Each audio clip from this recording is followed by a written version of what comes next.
Life style disease എന്ന് പറയുമ്പോൾ നമ്മുടേത് ജീവിതശൈലിയായിട്ട് ബന്ധപ്പെട്ട പ്രശ്നങ്ങൾ. അതിൽ പ്രമേഹം വളരെ കോമൺ ആയിട്ടുള്ളൊരു കാര്യമാണ്. പിന്നെ blood pressure, hyper tension, cholesterol പ്രശ്നങ്ങൾ, ഫാറ്റ് ലിവർ ബുദ്ധിമുട്ടുകൾ, വെരിക്കോസ് പ്രശ്നങ്ങൾ, തൈറോയ്ഡ് റിലേറ്റഡ് ബുദ്ധിമുട്ടുകൾ, ഒബേസിറ്റി, വെയിറ്റ് കൂടുന്ന കാര്യങ്ങൾ. വെയിറ്റ് കൂടുന്നു അല്ലെന്നുണ്ടെങ്കിൽ ശ്വാസം മുട്ടലുണ്ടാകുന്നു, കൊളസ്ട്രോൾ കൂടുന്നു, ഫാറ്റ് ലിവർ വരുന്നു, ഷുഗറിൽ ചെറിയ വേരിയേഷൻ വരുന്നു, യൂറിക് ആസിഡ് കൂടുന്നു എന്നൊക്കെ പറയുന്ന ചേഞ്ചസ് വരുമ്പോഴേ നമ്മൾ ആദ്യം ഫോക്കസ് ചെയ്യുന്നത് ചെറിയ അളവിൽ ഷുഗർ കൂടിയല്ലോ ഉടനെ ഒരു മരുന്ന് കഴിക്കാം എന്നുള്ളതാണ്.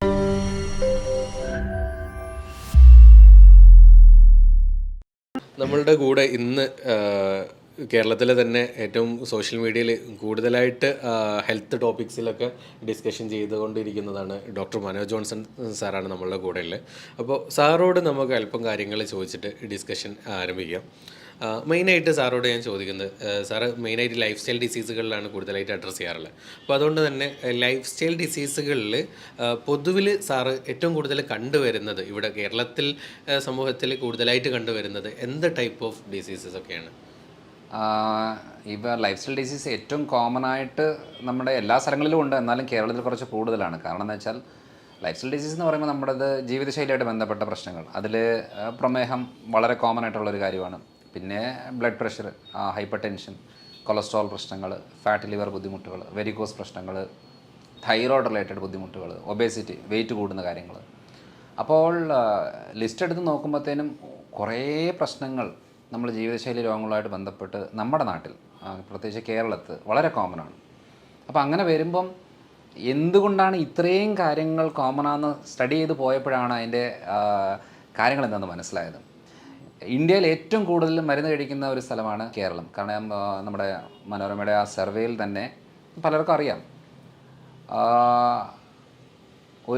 ഒരു വ്യക്തി എന്ന് വെച്ചാൽ ഒരു സ്റ്റേറ്റിൽ 100-150 രൂപയാണ് ഒരു മാസം, അല്ലെങ്കിൽ ഒരു മാസം മരുന്നിന് വേണ്ടി ചിലവാക്കുന്ന സ്ഥലത്ത് കേരളത്തിൽ 2500 ചില്ലറ രൂപയാണ് ഒരാൾ ഒരു മാസം മരുന്നിന് വേണ്ടി ചിലവാക്കുന്നത്. അപ്പോൾ ഈ സർവേയിൽ നമുക്ക് മനസ്സിലാകുന്ന ഒരു കാര്യം എന്താണെന്ന് വെച്ചാൽ ഏറ്റവും കൂടുതൽ ആളുകൾ ഹെൽത്ത് കോൺഷ്യസ് ആണ് കേരളത്തിൽ.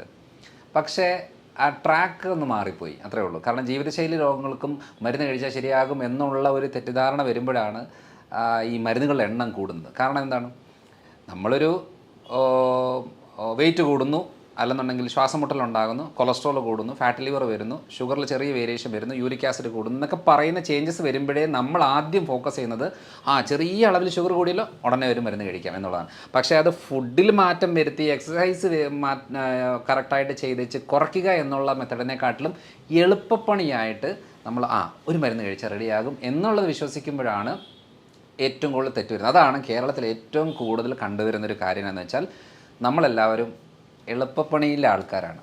നമുക്ക് ഭക്ഷണം ശ്രദ്ധിക്കാനോ അല്ലെങ്കിൽ ലൈഫ് സ്റ്റൈൽ നോക്കാനോ ഒന്നും പറ്റത്തില്ല.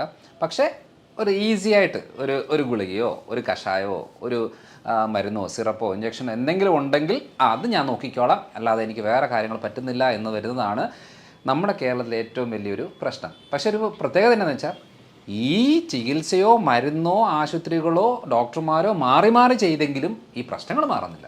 ഓരോ ദിവസവും പുതിയ പുതിയ രോഗങ്ങൾ, പുതിയ പുതിയ പ്രശ്നങ്ങൾ വന്നുകൊണ്ടിരിക്കുകയാണ്. വളരെ സിമ്പിളായിട്ടുള്ള എക്സാമ്പിൾ ഞാൻ പറയാം. ഇപ്പോൾ പ്രമേഹമുള്ള ഒരാൾ നമുക്ക് ഒരു ഹോസ്പിറ്റലിൽ പോകുന്നു, അതിനുള്ള മരുന്ന് കൊടുക്കുന്നു. 2 മാസം കഴിയുമ്പോഴത്തേനും അവർക്ക് വേറെ ഒരു പ്രശ്നം, അതല്ലെങ്കിൽ ഷുഗർ കൺട്രോൾ നിൽക്കുന്നില്ല. അപ്പോൾ എന്തായി, ഒരു ഗുളികയുടെ കൂടെ വേറൊരു ഗുളികയും കൂടെ ആഡ് ചെയ്തിട്ടാണ് കൊടുക്കുന്നത്. അപ്പോൾ അങ്ങനെ പോകുന്ന സമയത്തും പറയുന്ന കാര്യം എന്താ, കുഴപ്പമില്ല, നിങ്ങളൊന്നും പേടിക്കേണ്ട, നമ്മളിത് ഈ ഒരു ഡോസ് കൂട്ടുക ശരിയാകും. ഇങ്ങനെ 3-4 മരുന്നുകൾ കഴിഞ്ഞാൽ ഇൻസുലിനിലേക്ക് കയറി വന്നു കഴിയുമ്പോൾ ഒരു നേരം മതി എന്ന് പറഞ്ഞ് തുടങ്ങിയിട്ട് 2-3 തവണ ഡോസുകൾ ഇങ്ങനെ കൂട്ടിക്കൂട്ടി പോകുമ്പോൾ ജീവിതശൈലി രോഗങ്ങളുള്ള ഒരാൾ ജീവിതശൈലി മാത്രം ഫോക്കസ് ചെയ്യാതെ മരുന്നുകളിലേക്ക് വരുമ്പോൾ, അല്ലെങ്കിൽ ഭക്ഷണം ശ്രദ്ധിക്കാതെ മരുന്നുകളിലേക്ക് വരുമ്പോൾ ഡാമേജ് കൂടും. ശ്രദ്ധിച്ചിട്ടുണ്ടോ? ഷുഗറുള്ള ആളുകൾക്ക് ഷുഗർ കൺട്രോളായിരിക്കും, കാരണം എന്താ, മരുന്നെടുക്കുന്നു. പക്ഷേ കാലിന് പുകച്ചിൽ, മരവിപ്പ്, മസിൽ കയറ്റ പ്രശ്നങ്ങൾ, കാഴ്ച മങ്ങി വരുന്ന ബുദ്ധിമുട്ടുകൾ, ചില ആളുകളുടെ ഷോൾഡർ സ്റ്റിഫായിരിക്കും. ചിലപ്പം എന്തെങ്കിലും ജോലി ചെയ്യുന്നതിൻ്റെ ഭാഗമായിട്ട് ഭയങ്കരമായിട്ടും വേദന തുടങ്ങും, കൈ പൊങ്ങാൻ പറ്റാത്തൊരവസ്ഥ വരും. ഭൂരിഭാഗം ആളുകളിലും സംഭവിക്കുന്ന പുരുഷന്മാരിൽ ഉദ്ധാരണക്കുറവുണ്ടാകും. അപ്പം നമ്മൾ ഈ പറയുന്ന കാര്യങ്ങളെല്ലാം ബ്ലോക്കുകളാണ്. അതായത് ശരീരത്തിലെ രക്തക്കുഴലുകൾക്കെല്ലാം ബ്ലോക്കാണ്. പക്ഷേ ഇപ്പോൾ അവകാശപ്പെടും എൻ്റെ ഷുഗർ കൺട്രോളാണ്. അപ്പോൾ ഇങ്ങനത്തെ ഒരു ജീവിതശൈലിയായിട്ട് ബന്ധപ്പെട്ട് വരുമ്പോൾ മരുന്ന് കഴിക്കുന്നതിൻ്റെ കൂടെ പല കാര്യങ്ങളല്ലാത്തതുകൊണ്ട് അതിനെക്കുറിച്ചുള്ള ഒരു അവയർനെസ്സാണ് നമ്മുടെ നാടിന് ഏറ്റവും കൂടുതൽ ആവശ്യം. അതാണ് ഞാൻ ഏറ്റവും കൂടുതലായിട്ട് ചെയ്തുകൊണ്ടിരിക്കുന്നത്. അപ്പം കേരളത്തിലെ ഒരു ലൈഫ് സ്റ്റൈൽ ഡിസീസുമായിട്ട് ബന്ധപ്പെട്ട് നോക്കുമ്പോൾ ട്രാക്ക് ഒന്ന് മാറ്റി പിടിക്കാനുള്ള സമയമായി എന്നുള്ളതാണ്. അല്ലാതെ ലൈഫ് സ്റ്റൈൽ ഡിസീസിന് മരുന്ന് കഴിച്ചാൽ ലെവലാകും എന്നുള്ളൊരു തെറ്റിദ്ധാരണ, അത് തെറ്റിദ്ധാരണ തന്നെയാണ്. കാരണം മരുന്ന് മാത്രം പോരാ, മരുന്ന് വേണം, പക്ഷെ മരുന്ന് മാത്രം പോരാ, അതല്ലാതെ വേറെ കുറേ കാര്യങ്ങളും ചെയ്യേണ്ടി വരും. ഡോക്ടർ പറഞ്ഞ ആ ഒരു ട്രാക്ക് മാറ്റി പിടിക്കണം എന്നുള്ളത് എപ്പോഴോ ചിന്തിക്കേണ്ടടുത്ത് എത്തിയിട്ടുണ്ട്. ഷുഗറിൻ്റെ കേസിൽ പലപ്പോഴായിട്ടും പല ആളുകളും മെഡിസിൻസ് എടുക്കുന്നത്, പക്ഷേ ഒരു റിസൾട്ട് മാറ്റം എന്ന് പറഞ്ഞിട്ട് സാറ് പറഞ്ഞതുപോലെ തന്നെ ഇൻസുലിനിലേക്ക് എത്തുക, അത് ഒരു നേരത്തു നിന്ന് 2 നേരത്തിലേക്ക് എത്തുക എന്ന രൂപത്തിലേ പോകുന്നുള്ളൂ. പക്ഷേ നമുക്ക് ലൈഫ് സ്റ്റൈൽ ഡിസീസ് ആകുമ്പം അത് ലൈഫ് സ്റ്റൈൽ ചേഞ്ച് ചെയ്താൽ എന്താണ് മാറ്റം ഉണ്ടാവും എന്നുള്ളത് ഉറപ്പുള്ള കാര്യങ്ങൾ തന്നെയാണ്. അതിൽ ഒന്നാമത്തെ കാര്യം എന്ന് പറയുന്നത്, നമ്മളിപ്പോൾ ഇൻസുലിൻ എടുക്കുന്നു, ഒരു നേരം ഇൻസുലിൻ എടുക്കുന്നു, അത് 2 നേരമാക്കി 3 നേരമാക്കി പോകുന്ന സമയത്തിൽ പലപ്പോഴും ഇൻസുലിൻ ഡോസ് എന്തിനാണ് കൂട്ടുന്നത്? ആ ഡോസ് എടുത്തിട്ടും ഷുഗർ കൺട്രോൾ നിൽക്കാതെ വരുമ്പോഴാണ് ഡോസ് കൂട്ടുന്നത്. അപ്പോൾ നമുക്ക് ഡോസ് കൂട്ടാതെ എങ്ങനെ നോക്കാം? അപ്പോൾ നമുക്ക് ആ മെക്കാനിസം മനസ്സിലാവുമ്പം നമുക്കൊരു ഐഡിയ കിട്ടും. അതായത് ഫുഡ് കൺട്രോൾ ചെയ്യുന്നുണ്ട്, മരുന്ന് കഴിക്കുന്നുണ്ട്, എന്നിട്ട് ഷുഗർ കൂടുന്ന ആളുകളെന്ന് പറയുമ്പോൾ അവർ മെയിനായിട്ട് ഫോക്കസ് ചെയ്യേണ്ടത് മസിൽസിൻ്റെ കോൺട്രാക്ഷനും റിലാക്സേഷനും കറക്റ്റായിട്ട് മസിൽ ഗ്രോത്ത് കൂട്ടുക എന്നുള്ളതാണ് അതിനകത്ത് മെയിനായിട്ടുള്ള കാര്യം. ഈ അവയർനെസ് ഇല്ലെങ്കിൽ ഷുഗർ കുറയില്ല. അതായത് ഞാൻ നമ്മുടെ വയനാട്ടിലൊരു ഡോക്ടർ ആരാണെന്നറിയില്ല, ഒരു ഡയബറ്റോളജിസ്റ്റാണ്, ഈ ജിലേബിയോ മധുരമോ എന്തെങ്കിലും കൊടുത്തിട്ട് ഷുഗർ കുറയ്ക്കുന്നത് ഞാൻ കേട്ടിട്ടുണ്ട്. സത്യം പറഞ്ഞാൽ ഒത്തിരിയേറെ ആളുകൾ, ഡോക്ടേഴ്സ് തന്നെ അതിനെ എതിരായിട്ട് സംസാരിച്ചിട്ടുണ്ട്. പക്ഷേ അത് ശരിയാണ്. അതിനൊരു സയൻസ് എന്താണെന്ന് വെച്ചാൽ, ആ ഡോക്ടർ മെയിനായിട്ടും ഫോക്കസ് ചെയ്യുന്നത് എക്സസൈസ് മെത്തഡുകളാണ്. ഒരു 20-21 സ്റ്റെപ്പുകളുണ്ട്. ആ സ്റ്റെപ്പുകളാണ് ഏറ്റവും കൂടുതൽ ആവശ്യമുള്ളത്. അതിപ്പോൾ അതേ രീതി ചെയ്യണമെന്നില്ല. നമ്മൾ മസിൽസിന് നല്ല രീതിയിലുള്ള മൂവ്മെൻറ്റ് കൊടുത്തു കഴിയുമ്പോഴത്തേനും ഈ ഇൻസുലിനൊന്നും ആവശ്യമില്ല. ഇത്രയും പ്രോസസ്സ് കഴിഞ്ഞിട്ട് വേണം സെൽസിലേക്ക് കയറണം എന്നുണ്ടെങ്കിൽ അത്രയും പ്രോസസ്സ് കഴിയണം. മസിൽസിന് മൂവ്മെൻറ്റ് നല്ല അളവ് കൊടുത്തു കഴിഞ്ഞാൽ ഈ പെട്ടെന്ന് മസിൽസ് ഈ ഗ്ലൂക്കോസിനെ വലിച്ചെടുക്കും. അപ്പോൾ പെട്ടെന്ന് ഷുഗർ ലെവൽ കുറയും. അപ്പം നമ്മളോട് നേരായിട്ട് മരുന്നും ഇൻസുലിനും എടുക്കുന്ന സമയത്ത് നേരായിട്ട് പറഞ്ഞു തരേണ്ട കാര്യം, ഈ മസിൽസ് ഗ്രോത്ത് കൂടണം, എന്നെങ്കിൽ മാത്രമേ ഷുഗർ കുറയത്തുള്ളൂ. പക്ഷെ നമ്മൾ ശ്രദ്ധിച്ചിട്ടുണ്ടോ, പ്രമേഹ രോഗികളുടെ എപ്പോഴും കൈയും കാലും ശോഷിച്ച് വരും. ഇൻസുലിൻ എടുക്കുന്ന ആളുകളുടേത് വണ്ണം കൂടി വരും. അപ്പോൾ ഇൻസുലിൻ എടുക്കുമ്പോൾ ഫാറ്റ് ഡെപ്പോസിഷൻ കൂടും. എന്ന് വെച്ചാൽ എവിടെയാണ്? വയറിൻ്റെ ഭാഗത്ത്. കൈയും കാലമൊക്കെ ശോഷിക്കും. അപ്പോൾ നമ്മൾ ഈ മെറ്റ്ഫോമിനോ അങ്ങനത്തെ എന്തെങ്കിലും ഗുളിക എടുക്കുന്ന സമയത്ത് ഫാറ്റ് ലോസ് ആകും, മസിൽ ലോസ് ആകും. അപ്പോൾ അങ്ങനെ വരുമ്പോൾ എന്നാന്ന് പറഞ്ഞാൽ വെയിറ്റ് കുറയും. ഇൻസുലിൻ എടുക്കുമ്പോഴത്തേന് വെയിറ്റ് കൂടും. അപ്പോൾ എങ്ങനെയാണ്? ശരീരപ്രകൃതം നോക്കുമ്പോൾ കൈയും കാലും നെഞ്ചും ശോഷിച്ചിരിക്കും, വയറ് മാത്രം വലുതായിട്ടിരിക്കും. കാരണം ഏറ്റവും കൂടുതൽ ഇൻസുലിൻ എടുക്കുന്ന വയറിൻ്റെ ഭാഗത്താണ്. അപ്പോൾ ഇവിടെ സൊല്യൂഷൻ എന്താ ചെയ്യേണ്ടത്? നമ്മൾ മെഡിസിനോ കാര്യങ്ങൾ എടുക്കുമ്പോൾ മസിൽ ബിൽഡപ്പ് ചെയ്യാനുള്ള കാര്യങ്ങൾ, അത് ഡംബിൾസ് യൂസ് ചെയ്യുവോ, പുഷപ്സ് ചെയ്യുവോ, പുല്ലപ്സ് ചെയ്യുവോ, ഏതെങ്കിലും രീതിയിലുള്ള മസിൽ ടയേർഡ് ആകുന്ന രീതി ചെയ്താൽ ഷുഗറും കൺട്രോൾ ആവും, മസിലും ഗ്രോത്ത് ആവും. അപ്പോൾ ഓട്ടോമാറ്റിക്കായിട്ട് ഷുഗർ കുറയും. സിമ്പിൾ കാര്യമാണ്, വളരെ സിമ്പിളായിട്ടുള്ള കാര്യമാണ്. അപ്പോൾ ഈ ഒരു ഐഡിയ നമുക്ക് കിട്ടിയെങ്കിൽ മാത്രമേ, ചിലവരല്ലേ ഫാസ്റ്റിംഗ് ഷുഗർ എൻ്റെ കൂടുതലാണ്, ഫുഡ് കഴിച്ചാൽ കുറവാണ്, അതിൻ്റെ അർത്ഥം എന്താ? മസിൽ ഗ്രോത്ത് ഇല്ല. അപ്പം മസിൽ സ്ട്രെങ്തനിങ് ആയാൽ ഫാസ്റ്റിംഗ് ഷുഗർ കുറയും. ഇതാണ് അതിൻ്റെ ബേസിക് ട്രിക്കാണ്. അതൊരു വളരെ സിമ്പിളായിട്ട് ചെയ്യാൻ പറ്റിയ കാര്യങ്ങൾ ഇതൊക്കെയാണ്. ഈ രൂപത്തിൽ നമുക്ക് ശ്രദ്ധിച്ചു കഴിഞ്ഞാൽ ഷുഗർ മാനേജ് ചെയ്ത് കൊണ്ടുവരാൻ പറ്റുന്നുള്ളത്. അപ്പോൾ ഭക്ഷണ രീതിയിൽ എന്തെങ്കിലും ഇതിലുള്ള കാര്യങ്ങൾ ശ്രദ്ധിക്കേണ്ടത്? ഭക്ഷണ രീതിയിൽ വളരെ ഇമ്പോർട്ടൻ്റ് ആയിട്ട് ശ്രദ്ധിക്കേണ്ട ഒരു കാര്യം, നമ്മുടെ ഒരു കാഴ്ചപ്പാടിൽ പൊറോട്ടയും ബീഫും കപ്പയും മീനും കൂന കൂട്ടി ചോറ് കഴിക്കുന്നതുമാണല്ലോ നമ്മുടെ ഒരു ട്രെൻഡ്. ഇപ്പം ഞാൻ ഇപ്പം കോഴിക്കോടും കണ്ണൂരും കോട്ടക്കലൊക്കെ കൺസൾട്ടേഷൻ്റെ ഭാഗമായിട്ട് വരുന്ന സമയത്ത് പലപ്പോഴും ഹോട്ടലിൽ നിൽക്കാറുണ്ട്, ഭക്ഷണം കഴിക്കാറുണ്ട്, പല വീടുകളിൽ പോകാറുണ്ട്. ഇപ്പോൾ ഇവിടെ എല്ലാം കാണുന്ന ഒരു കോമൺ കാര്യം എന്ന് പറയുന്നത് കൂടുതൽ അളവാണ്. കാരണം വയറ് നിറയണം. പിന്നെ ഏറ്റവും കൂടുതൽ ഈ മലബാർ ഏരിയയിലൊരു പ്രത്യേകത എന്ന് വെച്ചാൽ കഴിപ്പിച്ചിട്ടാണ് സന്തോഷം പ്രകടിപ്പിക്കുന്നത്. എന്ന് വെച്ചാൽ വയറ് നിറയെ കഴിപ്പിക്കുക. അപ്പോൾ നമ്മൾ പോയിട്ട് കുറച്ച് കഴിക്കുമ്പോഴത്തേനും പറയും, ഒന്നും കഴിക്കുന്നതിന് ഒന്നും ഇഷ്ടമായില്ലേ എന്നുള്ള രീതിയാണ്. അപ്പോൾ ഇത് മലബാർ ഏരിയ മാത്രമല്ല, നമ്മുടെ നാട്ടിലൊരു കോമൺ ഒരു കൾച്ചർ എന്നാന്ന് വെച്ചാൽ ചോറ് കഴിച്ചെങ്കിൽ മാത്രമേ ഒരു ആരോഗ്യമുള്ളൂ എന്നുള്ളത്. എന്തിനാണ് ഈ അമേരിക്കയിലുള്ള ആൾക്കാരോട് നമ്മൾ പറയുകയാണ്, അതേ ബീഫും പൊറോട്ടയും കഴിച്ചിട്ടുണ്ടോ, സൂപ്പർ സാധനമാണ് എന്നൊക്കെ പറഞ്ഞു കഴിഞ്ഞാൽ അവർക്ക് എന്തെങ്കിലും വികാരമുണ്ടോ? ഒരു വികാരമില്ല. കപ്പയും മീനും നമുക്കാണെന്നുണ്ടെങ്കിൽ ഭയങ്കര എന്താ പറയുക, ഭയങ്കര ഒരു വികാരമാണ് കപ്പയും മീനും വരുമ്പോൾ. എന്തുകൊണ്ടാണ് യൂറോപ്യൻസിന് ഈ കപ്പയും മീനും പറയുമ്പോൾ ഒരു താല്പര്യമില്ലാത്തത്? കാരണം എന്താ വെച്ചാൽ നമ്മൾ പഠിച്ച് വളർന്ന് നമ്മുടെ വീട്ടുകാർ എല്ലാം ഈ ഒരു കൾച്ചറിലേക്ക് വരുന്നത് കൊണ്ട് നമുക്കിത് വലിയ കാര്യമാണ്. അപ്പോൾ ആ ഒരു വലിയ കാര്യമായുള്ള സംഭവം നമ്മൾ പറയുകയാണെങ്കിൽ നമ്മുടെ ഒരു സ്ഥലത്ത് നിന്നുകൊണ്ട് നമ്മൾ പറയുകയാണെങ്കിൽ ഇതാണ് ഏറ്റവും നല്ല ഫുഡ് എന്ന് പറയുമ്പം അപ്പം നമ്മളൊരു അത് അടപ്പിച്ചെടുത്താൽ പ്രശ്നമാണ്. മുഴകളുണ്ടാകും, ഫാറ്റ് ലിവർ ഉണ്ടാകും, തൈറോയ്ഡ് തുടങ്ങും, പ്രമേഹം തുടങ്ങും, ബ്ലോക്ക് ഉണ്ടാകും, വെയിറ്റ് കൂടും എന്നൊക്കെ പറയുമ്പം അത് ഉൾക്കൊള്ളാൻ നമുക്ക് ഭയങ്കര ബുദ്ധിമുട്ടാണ്. കാരണം നമുക്ക് ഇഷ്ടമുള്ള സാധനം അത്. അപ്പോൾ അങ്ങനെ ഒരു ഭക്ഷണത്തിലേക്ക് നമ്മൾ ഡൈവേർട്ട് ചെയ്തെങ്കിൽ മാത്രമേ കാര്യമുള്ളൂ. ഇപ്പം ഒരു ഭക്ഷണം നമ്മൾ കഴിക്കുമ്പോൾ രാവിലെ നമുക്ക് ഇഡ്ഡലി, ദോശ, പുട്ട് ആണല്ലോ കോമൺ ആയിട്ട് നമ്മുടെ ഡയറ്റിലൊക്കെ വരുന്നത്. അതേപോലെ ഉച്ചയ്ക്ക് ചോറ്, കറികളൊക്കെ ആയിട്ട്, രാത്രിയിൽ ചിലപ്പോൾ ചപ്പാത്തിയോ പൊറോട്ടയോ അല്ലെന്നുണ്ടെങ്കിൽ അങ്ങനെ എന്തെങ്കിലുമൊക്കെ ആയിട്ട്. അപ്പോൾ അങ്ങനെ പല ടൈപ്പ്. അപ്പോൾ ഏറ്റവും കൂടുതൽ ഇപ്പം കണ്ടുവരുന്നത് നമ്മുടെ കുഴിമന്തി, ബിരിയാണി ഐറ്റംസ്, നമ്മുടെ ബാർബിക്യൂ, അൽഫാം രീതികൾ, ഇതൊക്കെയാണ് കോമൺ ആയിട്ട് വരുന്നത്. അപ്പം നമ്മൾ നോക്കുമ്പം ഇപ്പോൾ ഫോർ എക്സാമ്പിൾ നമ്മളിപ്പോൾ ഒരു ബാർബിക്യൂ കഴിക്കുകയാണ് അല്ലെങ്കിൽ അൽഫാം കഴിക്കുകയാണ്. അൽഫാം കഴിക്കുന്ന സമയത്ത് സാലഡ് കൂട്ടിയാണ് കഴിക്കുന്നതെങ്കിൽ ഷുഗർ കൂടത്തേയില്ല, സേഫാണ്. പക്ഷേ അൽഫാം കഴിക്കുന്ന സമയത്ത് നമ്മൾ ഈ കുബൂസും പൊറോട്ടയും ചപ്പാത്തിയും ആണ് കഴിക്കുന്നതെങ്കിൽ ഷുഗർ പെട്ടെന്ന് കൂടും. അപ്പോൾ നമുക്ക് ഷുഗറുള്ള ആളുകൾക്ക് ഏറ്റവും കുറവ് ഷുഗറായിട്ട് ഫുഡിലുള്ളത് വെജിറ്റബിൾസ്, പച്ചക്കറികളാണ്, ഇലക്കറികൾ. പിന്നെയുള്ളത് നോൺ വെജ് ഐറ്റംസ്, ഇറച്ചി, മീൻ, മുട്ട ഐറ്റംസ്. ഇതൊക്കെ എന്ന് പറഞ്ഞാൽ 30-40% ഉള്ളിലാണ് ഗ്ലൂക്കോസ് ലെവലൊക്കെ ഉള്ളത്. പിന്നെ നമുക്ക് പഴവർഗ്ഗങ്ങളിൽ നമ്മൾ ഏറ്റവും കൂടുതൽ തെറ്റിദ്ധാരണ എന്ന് പറഞ്ഞാൽ ഷുഗറുള്ള രോഗികൾക്ക് ഈ പഴങ്ങൾ അത്ര നല്ലതല്ല എന്ന രീതിയിൽ. ശരിയാണ്, നമുക്ക് ഏറ്റവും കൂടുതൽ എന്താ പറയുക, ചക്കപ്പഴം, മാങ്ങപ്പഴം, ഏത്തപ്പഴം, നല്ല പഴുത്ത ഏത്തപ്പഴം എന്നൊക്കെ പറയുന്നത് ഷുഗർ കൂട്ടാനുള്ള ഫ്രൂട്ട്സാണ്. പക്ഷേ പപ്പായ, പേരയ്ക്ക, apple, mosambi, orange, Musk melon എന്നൊക്കെ പറയുന്ന പല ടൈപ്പ് ഫ്രൂട്ട്സ്, ചെറുപഴം, ഇതൊക്കെ എന്ന് പറയുന്നത് ഷുഗർ രോഗികൾ നിർബന്ധമായിട്ടും കഴിക്കണം. കാരണം പ്രമേഹമുള്ള ആളുകളിൽ ഏറ്റവും കൂടുതൽ ഡാമേജ് വരുന്നത് ഹാർട്ട് റിലേറ്റഡ് ബ്ലോക്കുമായിട്ട് ബന്ധപ്പെട്ടോ അറ്റാക്കോ സ്ട്രോക്കോ ആണ് അവരുടെ കോംപ്ലിക്കേഷൻ മെയിനായിട്ട്, അല്ലെങ്കിൽ കിഡ്നി റിലേറ്റഡ്. അപ്പോൾ ഈ അറ്റാക്കും സ്ട്രോക്കും ഒക്കെ നമുക്ക് പ്രിവെൻറ്റ് ചെയ്യണമെന്നുണ്ടെങ്കിൽ നമുക്ക് നല്ല ആൻറ്റി ഓക്സിഡൻസ് വേണം. അപ്പം വൈറ്റമിൻസ്, മിനറൽസ് കൂടുതലുള്ളത് പഴവർഗ്ഗങ്ങളിലാണ്. അപ്പം എന്താ ഷുഗർ കൂടുമെന്ന് പറഞ്ഞാൽ ഇത് മാറ്റി വെച്ചിട്ട് നോർമലായിട്ടുള്ള കാര്യങ്ങൾ എടുക്കുമ്പോൾ എന്നാ സംഭവിക്കുന്നത് വെച്ചാൽ ഹാർട്ട് റിലേറ്റഡ് ആയിട്ടുള്ള, ബ്ലഡ് വെസൽ റിലേറ്റഡ് ആയിട്ടുള്ള പ്രശ്നങ്ങൾ തുടങ്ങും. അതുകൊണ്ട് ഇങ്ങനത്തെ ഫുഡ് ഉൾപ്പെടുത്തണം സത്യം പറഞ്ഞാൽ. അപ്പോൾ എന്താ ചെയ്യേണ്ടത്, മെയിൻ ഫുഡ് ഈ നല്ല പഴുത്ത ചക്ക കഴിക്കാതിരിക്കുകയാണ് നല്ലത്. പച്ച ചക്ക, നമ്മൾ ചക്ക വേവിച്ചൊക്കെ കഴിക്കത്തില്ലേ, അത് ഓക്കെയാണ്. അതേപോലെ മാങ്ങ, പച്ചമാങ്ങയായിട്ട് ഉൾപ്പെടുത്താം. കൂടുതൽ പഴിക്കുന്നതനുസരിച്ച് ഷുഗർ കൂടുന്നൊരു സാഹചര്യം വരും. അപ്പം ഇതൊരു 40-50% ഷുഗർ ലെവൽ ഉള്ളതാണ്. പിന്നെയുള്ള ഒരു 50-60% ഷുഗർ ലെവലുള്ളത് പയറുപരിപ്പ് വർഗ്ഗങ്ങൾ, അതായത് ചെറുപയർ, വൻപയർ, കടല, മുതിര, ഉഴുന്ന്, പരിപ്പ്, അങ്ങനത്തെ കുറേ പയറുപരിപ്പ് വർഗ്ഗങ്ങളിലാണ് ഒരു 50-60% ഗ്ലൂക്കോസ് ലെവലുണ്ട്.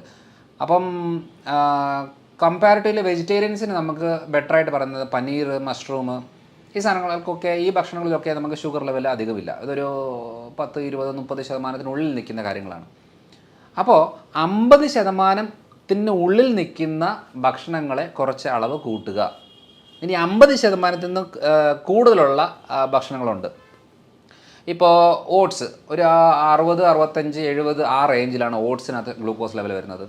ഒരു 70-75 വരെ മില്ലറ്റ്സ്, നമ്മുടെ റാഗി, തിന, ചാമ എന്നൊക്കെ പറയുന്ന ഇതിലെല്ലാം വരും. പിന്നെ ഒരു 75-80 ഉള്ളിലാണ് അരി, ഗോതമ്പൊക്കെ വരുന്നത്. കാരണം പലപ്പോഴും പറയാറുണ്ട് ഈ ഷുഗർ ആയതുകൊണ്ട് ഞാൻ ചോറ് മാറ്റി ചപ്പാത്തി ആക്കി എന്ന് പറയാറുണ്ട്. എൻ്റെ അർത്ഥം അതിന് പ്രത്യേകിച്ച് വലിയ മെച്ചമൊന്നുമില്ല. 3 ചപ്പാത്തി കഴിക്കുന്നതും 2 തവി ചോറ് കഴിക്കുന്നതൊക്കെ ഏകദേശം സെയിമാണ്. കാരണം ഇതിൻ്റെ കണ്ടൻറ്റ് ഏകദേശം സെയിം ഒക്കെ തന്നെയാണ്. ഒരു ചപ്പാത്തിയിൽ ഒതുക്കുമായിരുന്നെങ്കിൽ ശരിയായിരുന്നു നമ്മൾ പറയാം. അത് പിന്നെ ചോറ് കുറച്ചാലും ഓക്കെയാണ്, ചപ്പാത്തി തന്നെ കഴിക്കണം നിർബന്ധമില്ല. അപ്പോൾ ഈ ഒരു അളവിലാണ്. പിന്നെ ഒരു 80% ഉള്ളത് ഈ കിഴങ്ങ് വർഗ്ഗങ്ങളിലാണ്. ഈ പ്രത്യേകിച്ചും ഈ കപ്പ, നമ്മുടെ കോട്ടയം പാല ഭാഗത്തൊക്കെ കപ്പ എന്ന് പറയുന്നത്. അപ്പോൾ ഈ ടപ്പിയോക്ക കപ്പ എന്ന് പറയുന്നത് ഹൈ ഷുഗർ കണ്ടൻറ്റാണ്. പിന്നെ ചേമ്പ്, ചേന, കാച്ചിൽ എന്നൊക്കെ പറയുന്നത് കപ്പയുടെ അത്രയില്ല, പക്ഷേ കമ്പാരിറ്റീവ് ബെറ്ററാണ്. പക്ഷേ കിഴങ്ങ് വർഗ്ഗങ്ങളിൽ ഏറ്റവും നല്ല ഒരു ഭക്ഷണം എന്ന് പറയുന്നത്, നമ്മൾ ഏറ്റവും കൂടുതൽ പ്രൊമോട്ട് ചെയ്യുന്നൊരു കാര്യം എന്ന് പറയുന്നത് മധുരക്കിഴങ്ങാണ്. മധുരക്കിഴങ്ങ് നമ്മുടെ ഈ പറയുന്ന കഴിക്കുമ്പോൾ ചെറിയൊരു മധുരം തോന്നുമെന്നുണ്ടെങ്കിലും ഈ കപ്പയുടെ അത്രയും ഡേഞ്ചർ അല്ല. അപ്പം അത് ഷുഗർ ഉള്ളവർക്കും കുറച്ച് അളവിൽ കഴിക്കുന്നതുകൊണ്ട് യാതൊരു കുഴപ്പവും ഇല്ല. അപ്പോൾ ഈ ഒരു അളവിൽ നമ്മളിപ്പോൾ നോക്കുമ്പോൾ അളവ് കൂട്ടുകയും കുറയ്ക്കാനായിട്ട് നമ്മൾ അറിഞ്ഞെങ്കിൽ മാത്രമേ ഈ കാര്യം നടക്കത്തുള്ളൂ. അപ്പോൾ ആ ഒരു രീതി വന്നെങ്കിൽ നമുക്ക് കുറച്ചുകൂടെ സ്പീഡപ്പായിട്ട് കാര്യങ്ങൾ, അതായത് 50% താഴോട്ടുള്ള ഗ്ലൂക്കോസ് ലെവലുള്ള ഭക്ഷണത്തിനെ കുറച്ച് അളവ് കൂട്ടിയിട്ട് 50% മുകളിലോട്ടുള്ള ഗ്ലൂക്കോസ് ലെവൽ അളവിന് കുറച്ച് കഴിഞ്ഞാൽ ഈസി ആയിട്ട് ഷുഗർ കൺട്രോൾ ചെയ്യാം. ഇതാണ് മെയിനായിട്ടുള്ളത് ഫുഡിനകത്ത്. നമ്മളെ നാട്ടിലുള്ള ജനങ്ങളുടെ ഒരു പൊതുവിലെ കാഴ്ചപ്പാട് എന്ന് പറഞ്ഞാൽ അരിഭക്ഷണമാണല്ലോ, രാവിലെ ആയാലും ഉച്ചയായാലും രാത്രിയായാലും. അപ്പം അത് കുറയ്ക്കുന്നേരം നമ്മൾ ഈ പറഞ്ഞ ബാക്കി ഐറ്റംസ് കൂട്ടിയെടുക്കുകയാണ് ചെയ്യേണ്ടത്. അപ്പോൾ എനർജി ലെവലിൽ അവർക്ക് ബാധിക്കില്ല എന്നുള്ള പൊതുവിലൊരു കാഴ്ചപ്പാട്, അരിഭക്ഷണം കുറച്ചാൽ ക്ഷീണിച്ച് പോകും, കുഴങ്ങിപ്പോവും, കിടന്നു പോകും എന്ന് പറയുന്നൊരു കാഴ്ചപ്പാടുണ്ട്. ഇപ്പം ഞാനൊരു കഴിഞ്ഞ ഒരു 6 മാസമായിട്ട് അരിഭക്ഷണം അങ്ങനെ അധികം കഴിക്കാറില്ല. ഞാൻ ചോറ് കഴിച്ചിട്ടേ ഇല്ല ഒരു 6 മാസമായിട്ട്. അപ്പം അതൊരു തെറ്റിദ്ധാരണയാണ്. ഞാൻ എൻ്റെ ശരീരത്തിൽ ഒരു അപ്ലൈ ചെയ്ത ഒരു മെത്തഡാണിത്. അല്ല, സാർ ഇത്രയായിട്ട് കഴിച്ചിട്ടില്ല എന്നുള്ളത് തന്നെ വലിയ അത്ഭുതമുണ്ട്. കാരണം സാറുടെ ആ ഒരു ബോഡി ഇത് വെച്ച് നോക്കുന്നേരം ഭയങ്കര എനർജറ്റിക് ആണ്. ആ എനർജിയാണ് ഞാനിപ്പോൾ പറയാൻ വന്നത്. കാരണം എന്താണെന്ന് വെച്ചാൽ ഞാനൊരു 2 ദോശ കഴിച്ച് കൺസൾട്ടേഷൻ ഇരുന്ന് കഴിഞ്ഞാൽ 11 മണിയാകുമ്പോഴത്തേന് എനിക്ക് വിശപ്പ് തുടങ്ങും. കാരണം എന്ന് വെച്ചാൽ കഴിച്ചു, വയറ് നിറഞ്ഞു, പക്ഷേ 2-2.5 മണിക്കൂർ കൊണ്ട് എനിക്ക് വിശക്കും. അപ്പോൾ വിശന്ന് കഴിഞ്ഞാൽ പിന്നെ എന്തെങ്കിലും കഴിക്കണം, അല്ലാതെ പറ്റത്തില്ല. പക്ഷേ രാവിലെ ഞാനൊരു 1/2 ഏത്തപ്പഴം, ഒരു 2 മുട്ട പുഴുങ്ങിയത്, കുറച്ച് നട്ട്സ്, ഇതാണ് ഞാൻ എൻ്റെ പൊതുവെ രാവിലത്തെ ബ്രേക്ക്ഫാസ്റ്റായിട്ട് ഞാൻ കഴിക്കുന്നത്. ഇത് കഴിച്ചു കഴിഞ്ഞാൽ എനിക്കൊരു 1 മണി 1:30 2 ആയാലും എനിക്ക് ആ എനർജി കിട്ടും. ഈ പറയുന്ന കാര്യങ്ങൾ ഞാൻ ഉച്ചയ്ക്കാണെന്നുണ്ടെങ്കിൽ മെയിനായിട്ടും ഫിഷാണ് മെയിനായിട്ട് കഴിക്കുന്നത്. ഒരു അയലയുടെ സൈസ് ഉണ്ടെങ്കിൽ ഒരു മീൻ, മത്തിയുടെ സൈസ് ചെറിയ സൈസ് ആണെങ്കിൽ 3-4 മീൻ, പിന്നെ അവിയൽ, തോരന്, ഉപ്പേരി, മെഴുക്കോട്ട് ഐറ്റംസ്, ഇതാണ് എൻ്റെ ഉച്ചക്കത്തെ ഫുഡ്. ഇത് കഴിച്ചേച്ച് ഞാൻ തിരിച്ചു പോയിട്ട് എന്തെങ്കിലും ഒരു മീറ്റിങ്ങിലോ ഫംഗ്ഷനിലോ കൺസൾട്ടേഷനിലോ ഇരുന്ന് കഴിഞ്ഞാൽ എനിക്ക് നല്ല എനർജിയാണ്. ചോറ് കഴിച്ചേച്ച് പോയി ഇരുന്ന് കഴിഞ്ഞാൽ എനിക്ക് തൂങ്ങും. അതായത് എനിക്ക് സംസാരിക്കാൻ വലിയ താല്പര്യം തോന്നത്തില്ല, ഒന്നിനോടൊരു ഉന്മേഷമില്ല.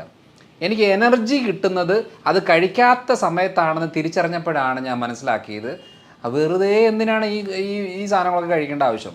അതങ്ങ് ഞാൻ സ്റ്റോപ്പ് ചെയ്തേച്ച് ഈ ഒരു രീതിയിലേക്ക് ഡയറ്റ് വന്നപ്പോഴത്തേനും എനിക്ക് നല്ല എനർജിയായി. അപ്പോൾ ഭൂരിഭാഗം ആൾക്കാർ ഇപ്പോൾ പറഞ്ഞൊരു തെറ്റിദ്ധാരണയുണ്ട്, നമ്മൾ ഈ അരി സാധനമോ അല്ലെങ്കിൽ ഗോതമ്പോ അങ്ങനെ എന്തെങ്കിലും ഒന്നും കഴിച്ചില്ല എന്നുണ്ടെങ്കിൽ ചിലപ്പോൾ ശരീരം ശോഷിച്ച് വരും, മെലിഞ്ഞ് വരും, എനർജി കുറയും, ക്ഷീണം ഉണ്ടാകും എന്നുള്ളതോട് അതൊന്നും ഒരു സത്യമാണ്. നമുക്ക് ആവശ്യം, അതായത് നമുക്ക് ഗ്ലൂക്കോസ് ആവശ്യമാണ്. ഈ ഗ്ലൂക്കോസ് ആവശ്യം എന്ന് പറയുമ്പോൾ അരിയുടെ രൂപത്തിൽ തന്നെ ഗ്ലൂക്കോസ് കഴിക്കണമെന്ന് ഒരു നിർബന്ധമില്ല. ഇപ്പം ഞാൻ ഉച്ചയ്ക്ക് ചിലപ്പോൾ ഈ വാഴയ്ക്ക ചെറുതായിട്ട് ഇതാക്കി തേങ്ങയൊക്കെ ഇട്ട് ഒരു അവിയൽ ഫോമിലാക്കി കഴിക്കും. അതേപോലെ വാഴക്കൂമ്പ്, ചുണ്ടെന്നൊക്കെ പറയില്ലേ, വാഴക്കൂമ്പും വൻപയറും മിക്സ് ചെയ്തിട്ട് തോരനാക്കി കഴിക്കും. ഇതിനകത്തെല്ലാം കാർബോഹൈഡ്രേറ്റ് ഉണ്ട്. 80% ഇല്ല, 60% ഉള്ളു എന്നുള്ളതേ ഉള്ളൂ. അതായത് നമുക്ക് കിട്ടേണ്ട എനർജി കിട്ടി, ഈ രൂപത്തിൽ തന്നെ കിട്ടണമെന്ന് വാശി പിടിക്കുമ്പോൾ മാത്രമേ നമുക്ക് ഈ പ്രശ്നമുള്ളൂ.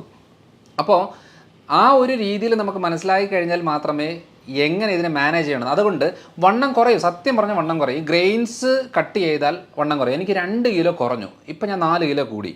കാരണം വേറെ ഒന്നുമല്ല, പ്രോട്ടീനും ഫാറ്റും വൈറ്റമിൻസും മിനറൽസും ബോഡിയിലേക്ക് സപ്ലൈ ചെയ്തു, കാർബോഹൈഡ്രേറ്റ് കുറച്ചു. ഇതാണ് ഞാൻ ചെയ്തിട്ട് എന്തായി, ഞാൻ ഫിസിക്കൽ വർക്കൗട്ട് ചെയ്യാൻ തുടങ്ങി. അതായത് ഒരു ദിവസം ഞാനൊരു 3/4 മണിക്കൂർ ജിം വർക്കൗട്ടുകൾ വീട്ടിൽ തന്നെ, അല്ലാതെ ജിമ്മിൽ പോയിട്ട് നമ്മൾ ഇതുണ്ട്, കുറച്ച് പുഷപ്സ്, ഡംബിൾസ് ചെയ്യുന്നത്, അതേപോലെ കുറച്ച് സ്ട്രെച്ചിങ് കാര്യങ്ങൾ, ബെഞ്ച് പ്രസ്, അങ്ങനത്തെ 3-4 കാര്യങ്ങൾ ഞാൻ ഒരു 3/4 മണിക്കൂർ കൊണ്ട് ചെയ്തു വന്നു. അന്നേരം എന്താ സംഭവിക്കുന്നത് വെച്ചാൽ മസിൽ കുറച്ച് ഗ്രോത്ത് ആകാൻ തുടങ്ങി. നമ്മളെപ്പോഴാണ് ഭക്ഷണം നിയന്ത്രിച്ച് മസിലിന് വർക്കൗട്ട് കൊടുത്തില്ലെന്നുണ്ടെങ്കിൽ എന്താ സംഭവിക്കുന്നത്, നമ്മൾ മെലിഞ്ഞ് ശോഷിച്ച് വണ്ണം കുറഞ്ഞ് വരും, ക്ഷീണം ഉണ്ടാവും. നമ്മൾ പ്രോട്ടീനും ഫാറ്റും വൈറ്റമിൻസും മിനറൽസും കുറച്ച് കാർബ്സും ഒക്കെ സപ്ലൈ ചെയ്തിട്ട് ഫിസിക്കൽ വർക്കൗട്ട് ഒന്ന് കൂട്ടിക്കഴിഞ്ഞാൽ ബോഡി നമുക്ക് മെയിൻറ്റെയിൻ ചെയ്യാൻ പറ്റും. ഇല്ലെങ്കിൽ എന്നാ സംഭവിക്കുന്നത് വെച്ചാൽ, ഇപ്പം കോമണായിട്ട് പറയുന്ന പോലെ ഇതൊന്നും കഴിച്ചില്ലെന്നുണ്ടെങ്കിൽ ഭക്ഷണമായിട്ട് കൂട്ടത്തേ ഇല്ല.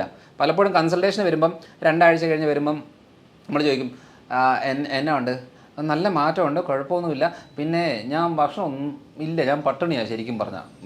അപ്പോൾ ഞാൻ ചോദിക്കും, രാവിലെ എന്താ കഴിക്കുന്നത്? രാവിലെ ഡോക്ടർ പറഞ്ഞ പോലെ കുറച്ച് ഏത്തപ്പഴം കുറച്ച് കഴിക്കും, കുറച്ച് മുട്ട ഓംലെറ്റ് ആക്കി കഴിക്കും എന്നൊക്കെ പറയും. ഓ ശരി.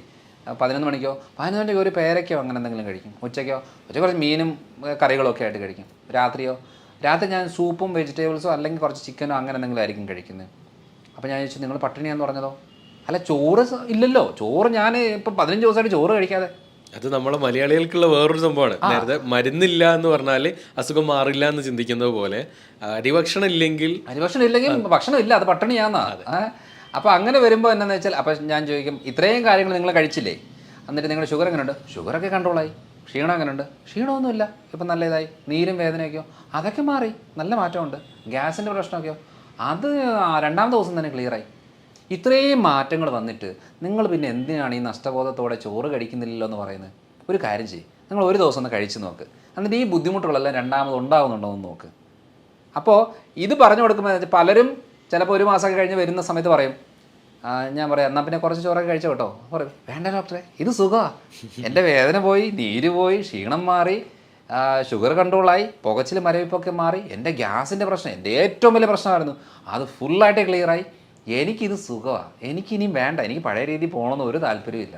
അപ്പം നമ്മൾ ചെയ്യുന്നത് എന്താ, ഒരു ലൈഫ് സ്റ്റൈൽ പറഞ്ഞു കൊടുത്തേച്ച് ചെയ്യിപ്പിച്ചിട്ട് അതിൻ്റെ എക്സ്പീരിയൻസ് വരുമ്പോൾ മാത്രമേ അവർക്കത് ഉൾക്കൊള്ളാൻ പറ്റത്തുള്ളൂ. അല്ലെങ്കിൽ ദൈവമേ ഇതൊക്കെ ഇങ്ങനെ കഴിച്ച് എങ്ങനെ ജീവിക്കും എന്ന് ചോദിക്കുന്നുണ്ട്. ഇപ്പോൾ ഞാനിപ്പോൾ പുറത്ത് പോകുന്ന സമയങ്ങളിലൊക്കെ എനിക്ക് വീട്ടിലെ ഒരു പ്രോട്ടോക്കോൾ ചെയ്യാൻ പറ്റത്തില്ല. അപ്പോൾ ഞാനിപ്പോൾ പുറത്ത് പോകുമ്പം ബിരിയാണി കഴിച്ചു എന്ന് വെച്ചു.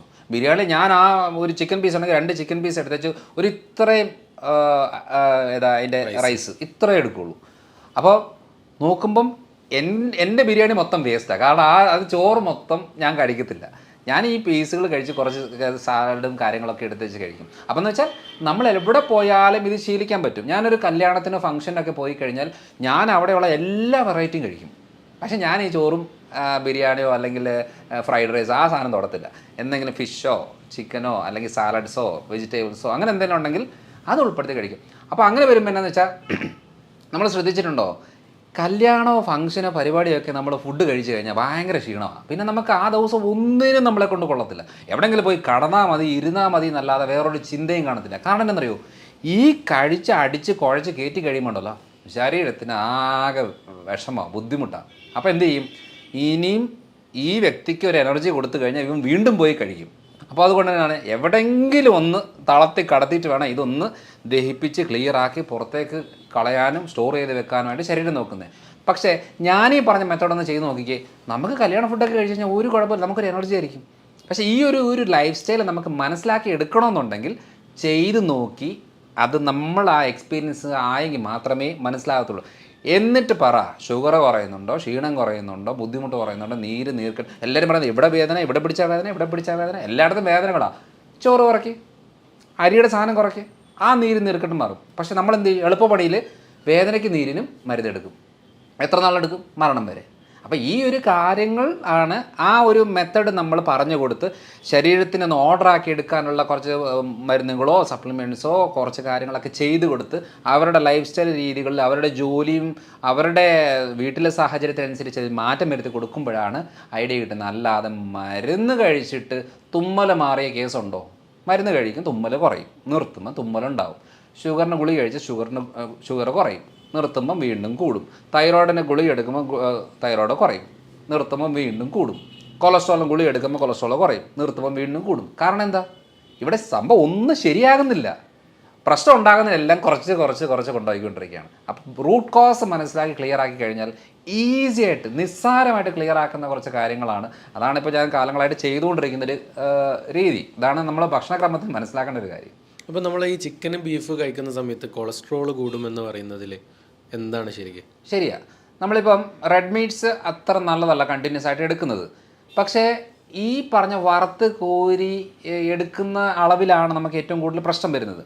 പക്ഷേ നമ്മളിപ്പോൾ ഒരു ബീഫ് കറി അല്ലെങ്കിൽ ബീഫ് കുറച്ച് വഴറ്റി ഒലത്തി എടുക്കുന്ന രീതിയിലേക്ക് വന്നു കഴിഞ്ഞാൽ വലിയ കുഴപ്പമില്ല. പിന്നെ ഈ ഗ്രിൽഡായിട്ട് കൂടുതൽ എടുക്കുമ്പോൾ നമുക്ക് പലപ്പോഴും ഈ ഗ്രിൽഡ് ഐറ്റംസ് ആൽഫാം ബാർബിക്യൂ എന്ന് പറയുമ്പോൾ അടുപ്പിച്ച് കുറേ നാൾ എടുക്കുമ്പം അത് കോളോൺ ക്യാൻസർ റിലേറ്റഡ് ആയിട്ടുള്ള പ്രശ്നങ്ങൾ ഉണ്ടാക്കാനുള്ള സാധ്യത കൂടുതലാണ്. അപ്പം ഇപ്പോൾ ഞാനും ബീഫും പോർക്ക് അല്ലെങ്കിൽ മട്ടൺ അങ്ങനെ കഴിക്കുന്ന ഒരാളാണ്. ചിക്കൻ എന്ന് പറയുന്നത് വൈറ്റ് മീറ്റാണ്, ബാക്കിയെല്ലാം ഒരു റെഡ് മീറ്റാണ്. അപ്പം വൈറ്റ് മീറ്റ്സ് ആണ് കമ്പാരിറ്റീവ്ലി ബെറ്റർ.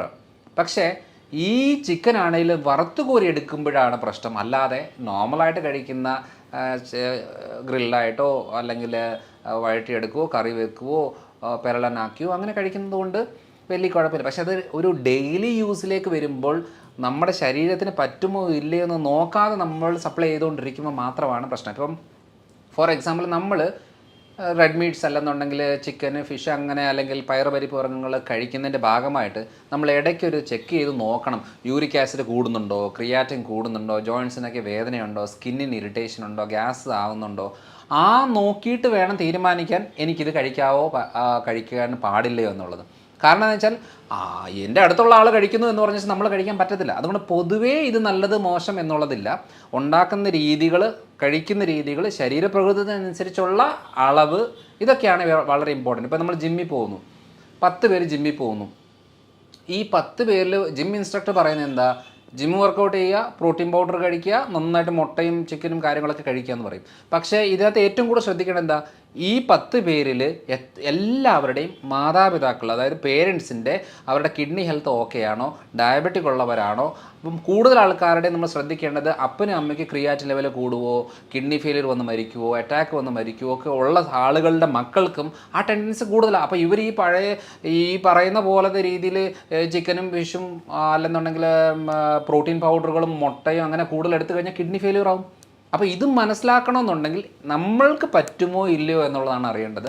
അല്ലാതെ ഇപ്പം ഒരു സാധാരണ തെറ്റിദ്ധാരണ എന്നറിയോ, മുട്ട കഴിച്ചാൽ കൊളസ്ട്രോൾ, പ്രത്യേകിച്ച് മുട്ടയുടെ മഞ്ഞ, ഈ മഞ്ഞക്കറി കഴിക്കുമ്പോൾ കൊളസ്ട്രോൾ ഉണ്ടാകും എന്ന് പറയുന്നത്, ഇപ്പം ഞാൻ 10-11 കൊല്ലമായിട്ട് ഒരു ദിവസം മിനിമം 3-4 മുട്ട കഴിക്കും ഒരു ദിവസം. അപ്പോൾ എൻ്റെ വീട്ടിൽ ഏറ്റവും കൂടുതൽ ചിലവ് വരുന്ന ഒരു ആഹാരവസ്തുവാണ് മുട്ട. കാരണം ഞാൻ ട്രേയിലാണ് കൊണ്ടുവരുന്നത്, 4-5 ട്രേ ആണ് ഒരാഴ്ചത്തേക്ക് കൊണ്ടുവരുന്നത്. കാരണം എൻ്റെ വീട്ടിൽ എല്ലാവരും മുട്ട കഴിക്കുന്നവരാണ്. എൻ്റെ വീട്ടിൽ അങ്ങനെ അരിക്ക് ഉപയോഗമില്ല അധികം, പക്ഷേ മുട്ട കൂടുതൽ കഴിക്കും.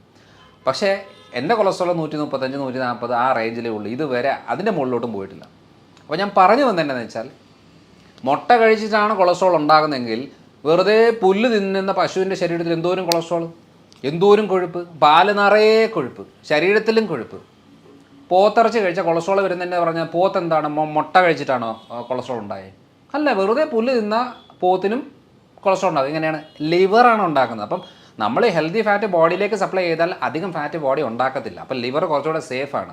നമ്മൾ എന്ത് ചെയ്യുന്നു, അത് കൊഴുപ്പ് ഇത് കൊഴുപ്പ് ഇത് കൊഴുപ്പ് എന്ന് പറഞ്ഞാൽ മാറ്റി വെച്ച് നമ്മളുള്ള കാർബോഹൈഡ്രേറ്റ് മൊത്തം കഴിക്കുമ്പോൾ 3 ദോശ കഴിച്ചാൽ 1 ദോശ ഉപയോഗിക്കും, 2 ദോശ കൊഴുപ്പാക്കി ലിവർ കയറ്റി വെക്കും.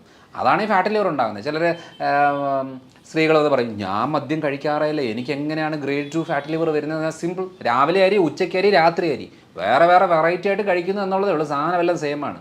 മദ്യത്തിന് എൻഡ് പ്രൊഡക്റ്റ് ഗ്ലൂക്കോസ്, ഈ പറയുന്ന കാർബോഹൈഡ്രേറ്റ് എന്ന് പറയുന്ന അരിയും ഗോതമ്പ് സാധനങ്ങൾ എൻഡ് പ്രൊഡക്റ്റ് ഗ്ലൂക്കോസ്. അപ്പോൾ കണ്ടൻറ്റ് സെയിം ആണ്. നമ്മൾ ഇത് ഒഫീഷ്യലായിട്ട് ഡൈനിങ് ടേബിൾ വെച്ചിരുന്ന് കഴിക്കുന്നു, അത് കുറച്ച് മാറി ഇരുന്ന് കഴിക്കുന്നു. എത്ര മാത്രമേ ഡിഫറൻസ് ഉള്ളൂ, സെയിം സാധനമാണ്. അതുകൊണ്ട് കൊളസ്ട്രോൾ പേടിച്ച് മാറ്റി വെക്കുന്നവർ ശ്രദ്ധിച്ചോണം. 3 നേരം കഞ്ഞി കുടിച്ചാൽ അത് മതി ബ്ലോക്ക് ഉണ്ടാകാൻ. അല്ലാതെ ഈ മുട്ടയും ഇറച്ചിയും മീനും കഴിക്കുന്നതുകൊണ്ടല്ല കൊളസ്ട്രോൾ ഉണ്ടാകുന്നത്. അങ്ങനെയാണെന്നുണ്ടെങ്കിൽ ഈ പറയുന്ന കടുവയും പുലിയും സിംഹവും ഒക്കെ പണ്ടേ അറ്റാക്ക് വന്ന് മരിക്കേണ്ടതല്ലേ? കാരണം ഫുൾ ടൈം കഴിക്കുന്നത് ഈ ബീഫും ഇതൊക്കെ തന്നെയല്ലേ. അല്ലാതെ പ്രത്യേകിച്ച് അത് പഴങ്ങൾ കഴിക്കുന്നില്ല, ഇലക്കറികൾ കഴിക്കുന്നില്ല, പച്ചക്കറികളില്ല. ഒരു സാധനം കഴിക്കാതെ വെറുതെ ഇത് കഴിച്ചുകൊണ്ടിരിക്കുന്ന ഈ മൃഗങ്ങളൊക്കെ പണ്ടേ അറ്റാക്ക് വന്ന് തട്ടിപ്പോകേണ്ടതല്ലേ? പോകുന്നില്ല. കാരണം എന്താ? കാരണം ആ ശരീരപ്രകൃതത്തിൻ്റെ മനസ്സിലാക്കേണ്ട ഒരു കാര്യം എന്ന് വെച്ചാൽ, അതുകൊണ്ട് ശ്രദ്ധിച്ചാൽ മതി. അതുകൊണ്ട് ഈ പറയുന്ന മൃഗങ്ങളൊക്കെ സ്ലിമ്മായിട്ട് സ്കെൽട്ടായിട്ടിരിക്കും. ഈ ഫുൾ ടൈം പഴങ്ങൾ കഴിക്കുന്ന ചിമ്പാഞ്ചിയെ കണ്ടിട്ടില്ലേ? ഇങ്ങനെയായിരിക്കുന്നത്. ആനയെ കണ്ടിട്ടില്ലേ? ഇങ്ങനെയായിരിക്കുന്നത്. എന്തുവാ? മുട്ടയുടെ മഞ്ഞയില്ല, ബീഫില്ല, ചിക്കനില്ല, ഒരു സാധനമില്ല. പക്ഷേ അതുകൊണ്ടാണ് വെജിറ്റേറിയൻ എന്ന് പറയുമ്പോൾ നമ്മൾ കൂടുതലും ഇഡ്ഡലിയും ദോശയും ഇടിയപ്പം, അതേപോലെ ഉഴുന്നുവട, പരിപ്പുവട എന്നൊക്കെ പറയുന്ന സാധനങ്ങളാണല്ലോ ശുദ്ധ വെജിറ്റേറിയൻ എന്ന് പറയുന്ന ആൾക്കാർ കഴിക്കുന്നത്. അവർക്കാണല്ലോ ഏറ്റവും കൂടുതൽ ബ്ലോക്ക് വരുന്നത്. എന്നാൽ പിന്നെ അവർക്ക് കൊളസ്ട്രോൾ വരാൻ പാടില്ല ഈ ഇത് കഴിക്കാതിരുന്നാൽ. അതുകൊണ്ട് ഭക്ഷണം എന്ന് പറയുമ്പം ഭക്ഷണത്തിലെ കൊഴുപ്പ് എന്ന് പറഞ്ഞാൽ ഒരു 20-25% മാത്രമേ ഭക്ഷണത്തിലെ കൊഴുപ്പ് കൂട്ടത്തുള്ളൂ. ബാക്കി 75% ശരീരമാണ് ഉണ്ടാക്കുന്നത്. അതിൻ്റെ റോ മെറ്റീരിയൽ എന്ന് പറയുന്നത് കാർബോഹൈഡ്രേറ്റ് ആണ്. അതിൽ തീരുമാനമാക്കിയെങ്കിൽ കൊളസ്ട്രോൾ കുറയും. ഞാൻ എപ്പോഴും പറയുകയാണ്, നിങ്ങളൊരു കാര്യം ചെയ്യും, ഈ പറയുന്ന തുടങ്ങുന്നതിന് മുമ്പ് കൊളസ്ട്രോൾ ആണോ, നിങ്ങൾ മുട്ട കഴിച്ച കൊളസ്ട്രോൾ ഉണ്ടോ, ഇപ്പം നിങ്ങളൊരു ലിപ്പിഡ് പ്രൊഫൈൽ ചെക്ക് ചെയ്യും, കൊളസ്ട്രോളും കാര്യങ്ങളെല്ലാം നോക്ക്. അടുപ്പിച്ച് 2 ആഴ്ച എല്ലാ ദിവസവും ഓരോ മുട്ട കഴിക്കുക. എന്നിട്ട് ചോറ് ഈ മധുരവും ബേക്കറിയൊക്കെ ഒന്ന് കുറയ്ക്കുക. എന്നിട്ട് 2 ആഴ്ച കഴിഞ്ഞ് ഒന്നുകൂടെ കൊളസ്ട്രോൾ ചെക്ക് ചെയ്യും. നിങ്ങളുടെ കൊളസ്ട്രോൾ കുറയുന്നുണ്ടോ, ഡെയിലി ഓരോ മുട്ട കഴിക്കും. കുറയുന്നില്ലേ, നിങ്ങൾ മുട്ട കഴിക്കണ്ട. അങ്ങനെയാണ് തീരുമാനിക്കേണ്ടത്. അല്ലാതെ പൊതുവേ ബീഫിന് പ്രശ്നമാണ്, പോത്ത് പ്രശ്നമാണ്, അല്ലെങ്കിൽ ചിക്കൻ പ്രശ്നമാണ്, മുട്ട പ്രശ്നമാണ് എന്ന് പറഞ്ഞ് ശരിക്കും അതൊക്കെ വറുത്ത് കോരി അതിനെ വല്ലാത്ത രീതിയിൽ ആക്കി എടുക്കുമ്പോൾ മാത്രമേ പ്രശ്നമുള്ളൂ. അല്ലാതെ ഇതൊന്നും ഒരു പ്രശ്നമല്ല. ഇതൊക്കെ നമുക്ക് നിസ്സാരമായിട്ട് നമ്മുടെ ഈ വിശ്വാസവും ശരീരവും തമ്മിൽ യാതൊരു ബന്ധവുമില്ല. വിശ്വാസം എന്തും ആയിക്കോട്ടെ, എനിക്കത് ഈ മതഗ്രന്ഥത്തിൽ ഇത് കഴിക്കാൻ പാടില്ല, ഓക്കെ, കഴിക്കണ്ട. പക്ഷേ ശരീരത്തിന് പാടുണ്ടോ ഇല്ലയോ എന്നുള്ളത് നോക്കേണ്ട ആവശ്യമില്ല. കാരണം എന്ന് വെച്ചാൽ ശരീരത്തിന് ആവശ്യം പാമ്പിനെ കഴിച്ചാലും ശരീരം നോക്കുന്നത് പ്രോട്ടീനും ഫാറ്റും ഒക്കെ ആയിട്ടാണ്. അല്ലാതെ നമുക്കത് ഇഷ്ടമുണ്ടോ ഇഷ്ടമില്ല എന്നുള്ളത് രണ്ടാമത്തെ കാര്യം. ശരീരത്തിൻ്റെ എല്ലാം സെയിം ആണ്. ഇതാണ് മെയിനായിട്ടും ഫുഡിൽ നമ്മൾ ശ്രദ്ധിക്കേണ്ടത്.